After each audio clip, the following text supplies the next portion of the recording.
किसान भाइयों नमस्कार।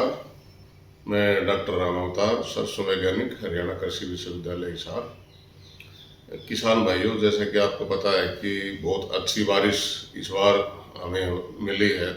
बहुत अच्छी बारिश हुई है और जमीन में बहुत बढ़िया नमी है।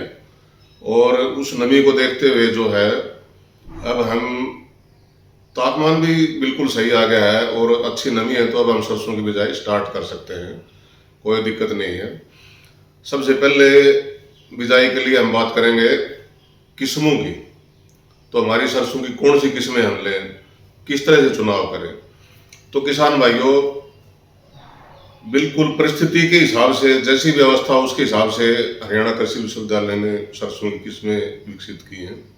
अगर बरानी अवस्था है तो किस्में हैं, अगर आपके पास सिंचित अवस्था है तो अच्छी अच्छी किस्में उपलब्ध हैं। तो उसके हिसाब से किस्मों का चयन कर लें और बिजाई का बिल्कुल सही वक्त है अब, और बिजाई करें। तो अगर बरानी आपकी अवस्था है तो उसके लिए हमारे पास RH 406, RH 725, RH 761 और लेटेस्ट जो है हमारी RH 1424, ये सारी किस्में बहुत बढ़िया किस्में हैं और इसका चयन हम कर सकते हैं। अगर आपके पास सिंचित अवस्था है तो उस अवस्था के लिए भी हमारे पास RH 725 जो कि ऑलराउंडर किस्म है, और उसके अलावा RH 1706 जो कि जिसका तेल की क्वालिटी तेल है, जिसका कि यूरिक अम्ल 2% से कम है उसके तेल में। किसान भाई जो है ना बहुत अच्छा मुनाफा कमा रहे हैं। इस किस्म को उपज जो है इनके बराबर ही है, कोई उपज में कम फालतू नहीं है उनसे। और इसका तेल जो है, जो ऑर्गेनिक में और नेचुरल फार्मिंग में कई किसान कर रहे हैं, हमारी बात भी होती है उनसे, तो बड़ा अच्छा मुनाफा कमा रहे हैं। 400 रुपये, 350 400 रुपये पर लीटर तक जो है इसका तेल बेच रहे हैं, तो बहुत अच्छा तेल है। और इनके अलावा जो हमारी लेटेस्ट किस्म है, जो कि बहुत बढ़िया किस्म और जो सिंचित अवस्था के लिए अभी आई है, जो 1 साल पहले ही, वो है RH 1975। तो किसान भाइयों, इन किस्मों का चयन करके और अवस्था के हिसाब से जो है अपनी बिजाई आरंभ करें। सबसे पहले बात करेंगे कि बीज का उपचार जो सबसे ज़रूरी चीज़ है। इसमें जो बीमारी आती है, जो मुख्य बीमारी है जो इसकी, जो सबसे ज़्यादा नुकसान पहुँचाती है, वो है तना गलन वाला रोग। तो उसके लिए बीज का उपचार चाहिए और 2 स्प्रे चाहिए। बीमारी आपको दिखे ना दिखे, क्योंकि जब दिखेगी, जब तक बहुत नुकसान हो चुका होगा, वो कंट्रोल नहीं होगी। तो बगैर दिखे ही आपने इसका बीज का उपचार और 2 स्प्रे करने हैं। बीज के उपचार के लिए हमेशा बताते हैं, कार्बेंडाजिम नामक फफूंदनाशक है, 2 ग्राम प्रति किलो बीज के हिसाब से आप जो है सूखा उसको रगड़ के और उस तरह से उसका उपचार करें और बिजाई करें। और उसके बाद 45 से 50 और 60-65 दिन पर पहला और दूसरा स्प्रे इसी फफूंदनाशक से 0.1%, यानी कि 1 ग्राम 1 लीटर, 100 ग्राम 100 लीटर, 500 ग्राम 500 लीटर, इसके इस अनुपात में जो है ना घोल बना के और इसका स्प्रे करें। बीमारी कंट्रोल में रहेगी और ज़्यादा नुकसान नहीं हो पाएगा। और बाकी जो खाद है, जो खाद का हम बताते रहते हैं, DAP और SSP दोनों तरह की खादें प्रयोग में ला सकते हैं।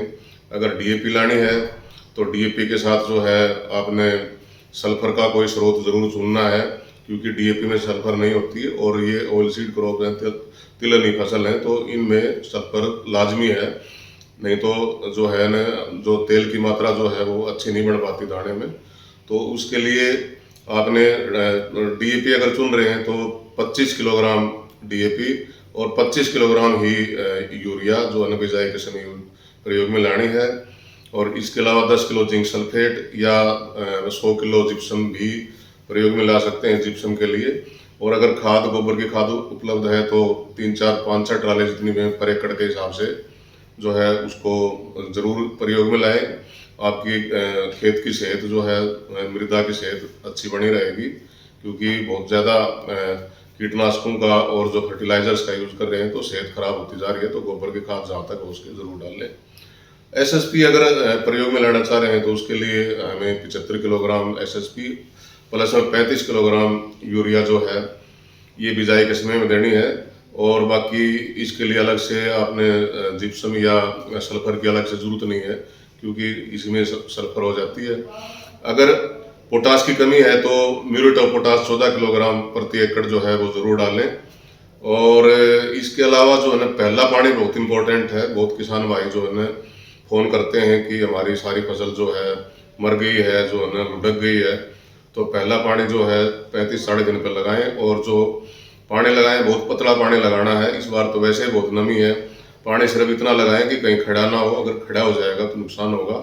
और इसके साथ ही आपने जो बची हुई यूरिया की मात्रा जो है वो ज़रूर देनी है, और बहुत ज़्यादा संसाधन इस फसल को नहीं चाहिए।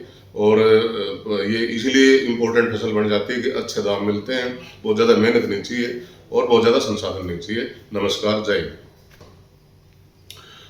किसान भाइयों, जहाँ तक बीजों का सवाल है, जो मैंने उन्नत किस्में बताई हैं, ये इन लगभग सभी किस्मों के बीज जो है या तो हमारे डायरेक्टर फार्म के काउंटर से या आरडी सीड फार्म के काउंटर से और या किसान सेवा केंद्र से 9 से 4:30 के बीच में कभी भी प्राप्त कर सकते हैं।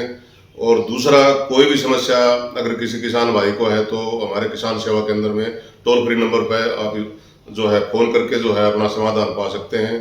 हर समय वहाँ पर हर चीज़ के विशेषज्ञ तत्पर हैं, तैयार हैं।